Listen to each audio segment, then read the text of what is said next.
Hey there, guys. Coming at you with the Tuesday Blues. We got workout Furlough 15 today. Yeah. Freshman 15, Furlough 15.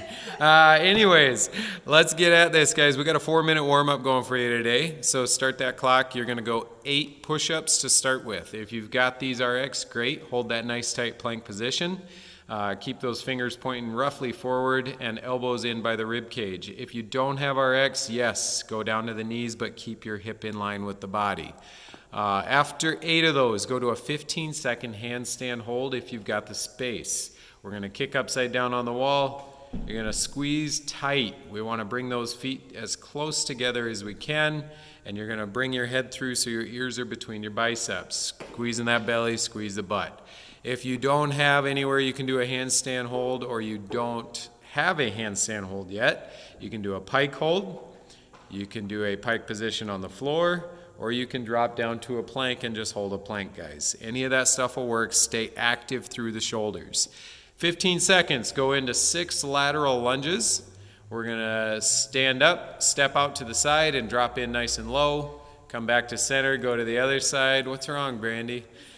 And then after 6 of those, go into 10 jumping jacks. So just nice and easy. Hands overhead, feet out and back together. After that, we are going to go back to the top and roll through for 4 minutes. When that's done, we're going to hit mobility. Now, with the mobility, we're going to do a lat wall stretch for 1 minute.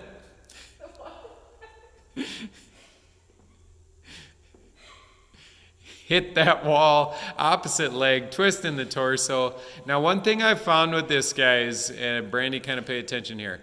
If you take your right arm up the wall and your right leg is back, but you kick that right foot more behind the left, like you're twisting your legs, you'll get a little more stretch down the side, and that lat will stretch a little more.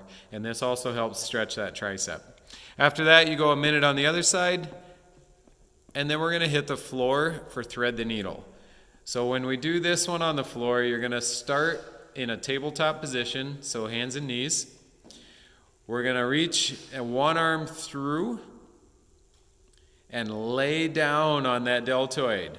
If you want to, you can take that hand out in front and just reach out in front, but you're just relaxing. Breathe through this and just put some pressure down. Minute on each side there. And then we're going to let you do any kind of stretching you need before going into the accessory work. Now, accessory work, we're going to be looking at 3 rounds, not for time. We're looking for quality on this, and you'll see the notation on that. We're going to go 10 lawnmower rows each side. With this move, we've got several different options. If you've got a dumbbell, something lightish, we're going to hold it at the opposite hip and then pull across the body, keeping that elbow outside and keeping that dumbbell below the elbow, okay? You switch sides, do the other side. That's 10 reps each side. If you've got a band, this can actually be a little bit harder than weight. You'll see this get pretty tough pretty quick. Pull across the body, come back down. Even though it gets loose at the bottom, just let it extend and then rotate and do each side. Odd object could work too. Backpack, kettlebell, whatever you got here, guys, just work with that object. Yep, that will work perfect. Yeah, you're on the screen. You're good. And then after 10 of those, you're going to go into 15 single leg calf raises. Now with this one, you could do this on the floor. You could also do it off the edge of a plate, off the edge of a box, off the edge of a stair, off the edge of a chair.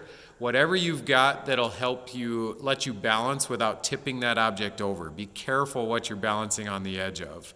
Yes, you can keep the opposite foot planted to make sure you've got good balance, but keep as little weight on that leg as possible and work through the one calf doing the work. 15 reps each side. Yep, and yes, you can weight that. You can hold on to a dumbbell, kettlebell, backpack, whatever. After that, you go into a minute side plank on each side. So we're going to hit a minute on the right and then a minute on the left. You can hold the arm extended. You can stay on a forearm. You can go up to your hand, whatever works. You can lift that leg up in the air if you're balanced enough and want a little bit of extra challenge. Come on, Brandy. And then you just take a little break if you need to before going into the next 2 rounds. 3 rounds for quality, not time. You want the movements to kind of be back to back, but where you take your break is in between the rounds. If you need a little rest so you can be ready to go fresh for the next round, that's fine. After that, we have a classic benchmark JT, 21-15-9, handstand push-ups, ring dips, and push-ups. Now don't worry if you don't have the rings or the space to do handstand push-ups. We'll talk a little bit about modifications, but we're going to go through this as RX. So we start with 21 reps of each move. Handstand push-ups are first. Now keep in mind, guys, if you took an ab mat or you have your own and you're doing these on the wall, that they're not game standard with your hands on the floor. So if you're going to score this as an actual benchmark, you're going to need to make the floor even. So if you've got something you can put on your hands that won't move, that's what you're going to want to do. And 21 of those. And then we go into 21 of the ring dips. Those are not strict. You can kip with those, but you have to have rings if you're going to make this work as the RX version. Give us a quick demo, Brandy. There we go. The anterior deltoid touches the rings somewhere in the bicep, deltoid there, and then you push to full extension, whether you're using your knees for a little bit of a kip or not. Now, if you don't have rings, most people don't, then what you can do is you can do your dips off of a chair, off of a box. That box could kind of simulate a chair. We can do a straight leg version. Oh, yeah. I'm sorry. Yep, sorry guys. We'll kind of bounce around here. Stay with me. So modifications on the dips here. We're going to be in a seated position, lower down to 90 and push back up. Legs extended would be tougher. And then legs up on another box or a chair would be tougher yet. Okay? Now, after 21 of those, you're going to hit the floor for 21 push-ups. RX, of course, is a nice tight plank position, stabilized through the shoulders. Don't let your chest sag through when you get tired. Keep those shoulders active, and that's going to be a nice push-up for you. If you need to, come down to the knees, go through full range of motion. And then back to the wall for 15, 15, 15, 9, 9, 9 times your score. Now let's show the mods on those handstand push-ups quick. I got to jumping around there, sorry guys. If you can't go on the wall, you can work off of a box in a pike position, and you can do that off the toes. Yes, be careful what kind of a box you have. You can easily tip those over, so have it against a wall or something. You could work off your knees if the box is big enough for you, or you could go to the floor and work in a pike position there. If you're on the floor, guys, notice the positioning here. Do a couple more, Brandy. The head stays in line with those biceps. Your ears get hidden at the top, and you're driving that top of the head down towards the floor.